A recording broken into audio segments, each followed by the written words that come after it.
ખૂબ જ ખરાબ કહેવાય એવા સમાચાર એ છે કે બહુચર્ચિત નિરમા સિમેન્ટ પ્લાન્ટને મહુવા તાલુકામાં માઇનિંગ માટે પર્યાવરણ મંત્રાલય દ્વારા એન્વાયરમેન્ટ ક્લિયરન્સ તારીખ 16 સપ્ટેમ્બરના રોજ આપી દેવામાં આવ્યું છે. સિમેન્ટ પ્લાન્ટ જેને માટે માઇનિંગ થવાનું છે એનો કેસ અત્યારે સુપ્રીમ કોર્ટ સામે પેન્ડિંગ પડેલો છે. આની લોક સુનાવણી જ્યારે 28 એપ્રિલે થઈ ત્યારે ખૂબ મોટી સંખ્યામાં ખેડૂતોએ હાજર રહીને પોતાની રજૂઆત કરેલી. એ પછી પત્રો દ્વારા પર્યાવરણ મંત્રાલયને નિરમા સિમેન્ટે માઇનિંગ માટે તૈયાર કરેલા રિપોર્ટમાં જે વિગતો છુપાવી હતી એની લેખિત રજૂઆત કરી હતી. ખેડૂત એકતા મંચે પર્યાવરણ મંત્રાલયને 10 જેટલા પત્રો લખીને મહત્વના મુદ્દા ઉઠાવ્યા હતા, જેનો ક્યારેય પર્યાવરણ મંત્રાલય દ્વારા અથવા તો પર્યાવરણીય સમીક્ષા સમિતિ દ્વારા જવાબ અપાયો નથી. ખૂબ મહત્વના મુદ્દાઓ જેની અવગણના કરવામાં આવી છે એમાં પહેલું છે કે સુપ્રીમ કોર્ટ સામે ફેક્ટરીનો કેસ પેન્ડિંગ પડેલો છે.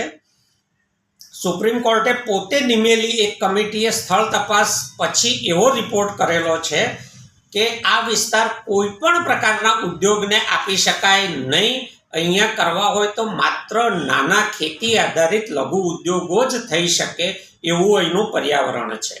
પર્યાવરણ મંત્રાલયે પોતે જે સમિતિ નિમેલી એનો પણ રિપોર્ટ આવો જ હતો કે કોઈ પણ પ્રકારના ઉદ્યોગ માટે આ જમીન આપી શકાય નહીં.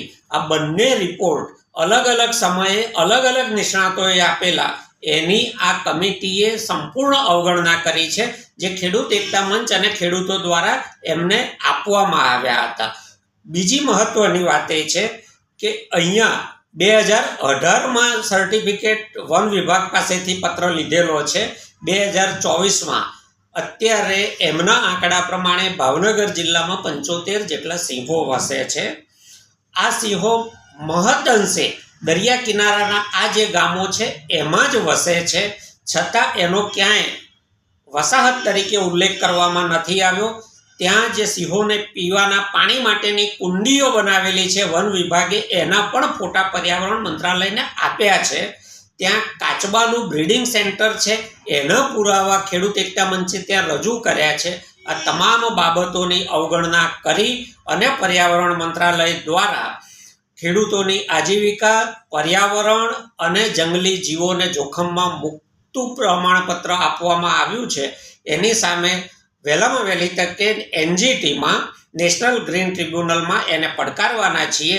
સાથે સાથે ખેડૂતો સાથે મિટિંગ કર્યા પછીનું સર્વાનુમતિ તારણ એ છે કે જરૂર પડે ઉગ્ર અહિંસક આંદોલન મહુવાના ખેડૂતો કરશે.